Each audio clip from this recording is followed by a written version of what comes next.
آج کی میں ویڈیو میں اپنے مکتب کا ایک طالب علم ہونے کی حیثیت سے یہ گزارش کروں گا کہ پہلا سوال یہ ہے کہ اگر آپ اس بل کو منظور کروانا چاہتے ہیں اور اس کو قانون بنانا چاہتے ہیں اور اس کی سزاؤں میں اضافہ چاہتے ہیں، ہم قطعاً کوئی اعتراض نہیں کریں گے۔ پوری ملت تشیع، پورے مکتب آل محمد جو ہے وہ اس کا خندہ پیشانی سے استقبال کرے گا، یوم تشکر منائے گا اس قانون کو بننے کے بعد۔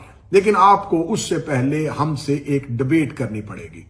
آپ اہل سنت کی سادہ لوح عوام، جن کو آج تک آپ ممبر کے خطبوں پہ جو کچھ بیان کرتے رہے وہ انہیں حق سمجھتے رہے، کتاب تک ان کی رسائی نہیں ہونے دی، علوم تک انہیں پہنچنے نہیں دیا، اور ان کے مدارس سے لے کے آپ نے کالجز یونیورسٹی میں اپنے تعلیمی نصاب میں ان کو وہی پڑھایا جو آپ زہر نسلوں کے دلوں میں گھولنا چاہتے تھے۔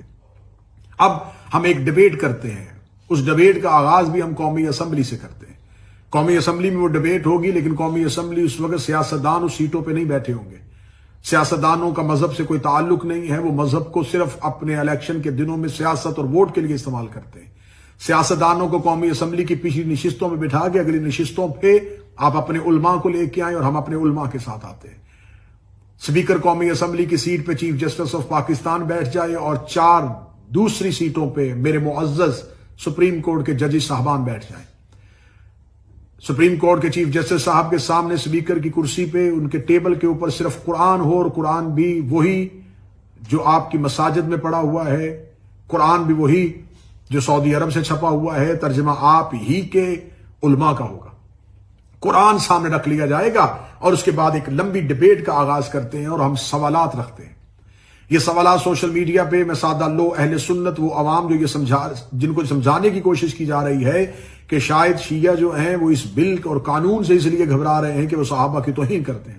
میں سوال رکھنا چاہوں گا کہ آپ سب سے پہلے ہمیں یہ بتائیں کہ رسالت مآب صلی اللہ علیہ وآلہ وسلم کے فرامین کو ترک کرنے والے افراد کون تھے؟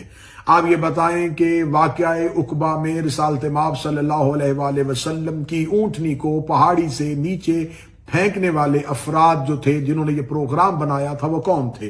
وہ 12 منافقین جن کے نام رسول اللہ نے حذیفہ یمانی کو بتائے تھے، وہ 12 لوگ کون تھے؟ وہ کون سا فرد تھا جو ساری زندگی حذیفہ یمانی سے پوچھتا رہا کہ ان ناموں میں کہیں میرا نام تو نہیں ہے؟ پھر آپ ہمیں یہ بتائیں کہ رسالت مآب صلی اللہ علیہ وآلہ وسلم کے سامنے اونچی آواز میں گفتگو کرنے والا کون تھا؟ کس کے لیے قرآن کی آیت آئی کہ خبردار میرے نبی کے سامنے اونچی آواز میں بات مت کیا کرو؟ وہ کون سے لوگ تھے جو ازواج مطہرات کی عزت نہیں کرتے تھے اور خدا کو قرآن میں نص دینی پڑی؟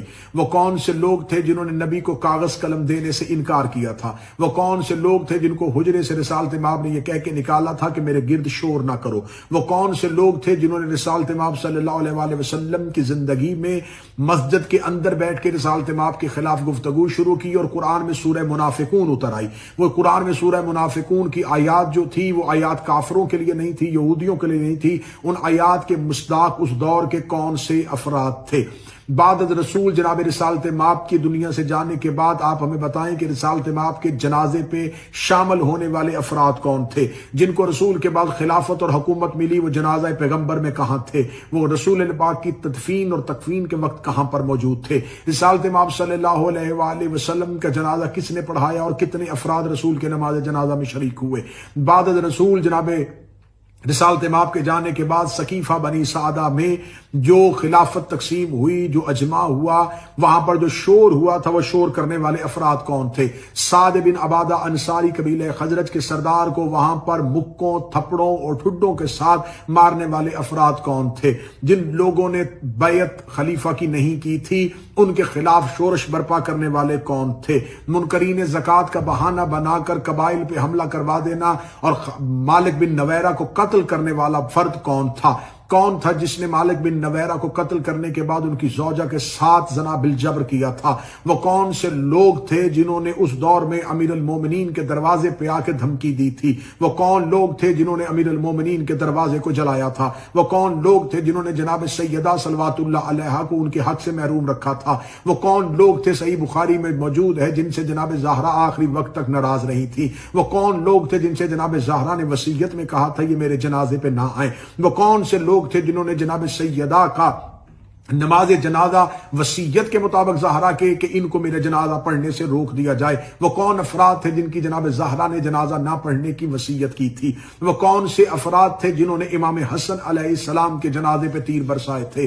وہ کون سے لوگ تھے جنہوں نے امام حسن علیہ السلام کے خلاف قیام کیا تھا؟ وہ کون سے افراد تھے جنہوں نے امام حسین علیہ السلام کے خلاف بیعت یزید کی تھی؟ وہ کون سے افراد نے جنہوں نے یزید کا ساتھ دیا تھا؟ وہ کون سے افراد تھے جو ہر دور میں آئمہ کے مقابل کھڑے رہے؟ وہ کون سے لوگ تھے جنہوں نے مدینہ میں واقع حرہ پہ بیت اللہ اور مسجد نبوی کی توہین کی تھی؟ یہ تمام سوالات جواب طلب ہیں۔ ان تمام سوالات کے جواب جب آپ کو مل جائیں گے، اور وہ تمام افراد، ہم شیعوں کی کسی سے ذاتی دشمنی نہیں ہے، کسی نے ہمارا باپ دادا قتل نہیں کیا ہوا، کسی نے ہماری جائیدادوں پہ قبضہ نہیں کیا ہوا، ہم لڑ رہے ہیں تو اہل بیت کے حقوق کے لیے، ہم لڑ رہے ہیں تو رسول اور رسول کے خاندان کے حقوق کے لیے۔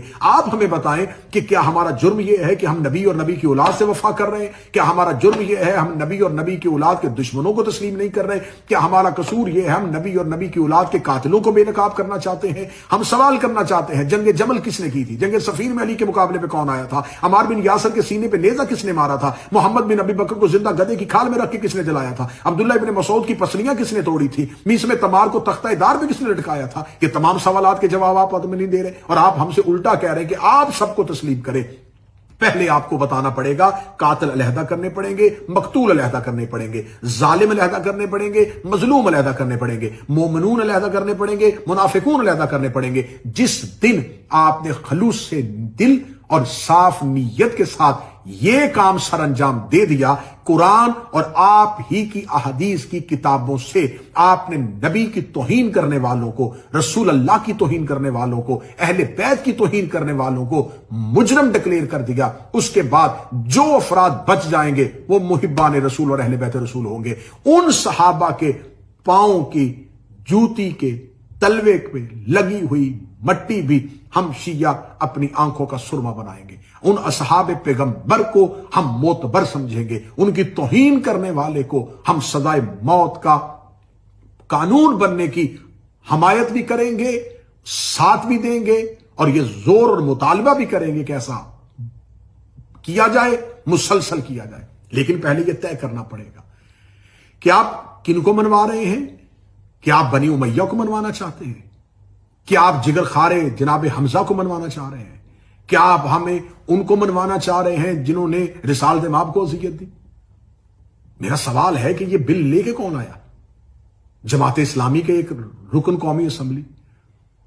تو جماعت اسلامی جو ہے، اگر وہ اس بل کو پاس کروانا چاہتی ہے اور وہ اس بل کو تجویز کنندہ میں سے ہے، اس بل کی تائید کرنے والوں میں سے ہے، تو جماعت اسلامی کا بانی کون تھا؟ مولانا ابو العلا مودودی۔ تو پھر جماعت اسلامی کو مولانا مودودی کو تسلیم کرنے سے انکار نہ کرنا پڑے گا، کیونکہ مولانا مودودی نے خلافت و ملوکیت لکھ دی ہے۔ انہوں نے لکھ دیا ہے کہ خلافت راشدہ کے بعد صرف ملوکیت ہی رہی تھی، صرف بادشاہوں کی حکومت آئی تھی۔ تو پھر جماعت اسلامی کو کہنا پڑے گا کہ مولانا مودودی کے افکار اور نظریات کے ساتھ جماعت اسلامی کا کوئی تعلق نہیں۔ جماعت اسلامی نے جماعت اسلامی کا کانسیپٹ کہاں سے لیا تھا؟ مصر سے۔ تو آپ کو ڈاکٹر طٰہٰ حسین کی کتاب فتنۃ الکبریٰ پارلیمنٹ میں لے کے آنی پڑے گی، اور لکھنا پڑے گا کہ ہم ڈاکٹر طٰہٰ حسین یا مصر کے ان علماء کی ہرگز تائید نہیں کرتے جنہوں نے ملوکیت کے خلاف قلم اٹھایا تھا۔ پھر آپ کو صحیح بخاری چھوڑنی پڑے گی، پھر آپ کو مسلم چھوڑنی پڑے گی، پھر آپ کو مشکات کا انکار کرنا پڑے گا۔ کر دے پھر انکار۔ دو رستے ہیں، یا آپ اپنی ان کتب کا انکار کریں کہ ان تمام کتابوں میں جو لکھا ہے وہ تمام کتابوں پر لکھا ہوا غلط ہے، اور ہم ان تمام کہ ہم بخاری کے نظریات سے، ہم مسند کے نظریات سے، ہم احمد بن حنبل کے نظریات سے، ہم امام مالک کے نظریات سے، ہم ابن خلدون کے نظریات سے، ہم شبلی نعمانی کے نظریات سے، ہم مولانا ابو العلا مودودی کے نظریات سے سب سے ہٹ کے ہیں، تو پھر آپ ایک کوئی اور فرقہ ہے۔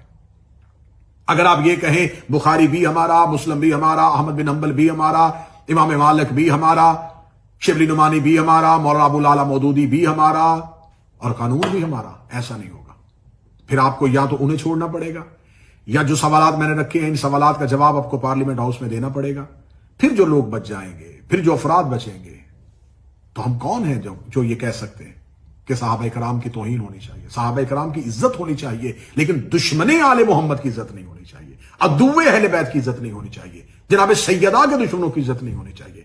ہمارا تو صرف اتنا ہی مطالبہ. اگر یہ ہمارا مطالبہ غلط ہے تو میرے اہل سنت عوام جو سن رہے ہیں وہ بتائیں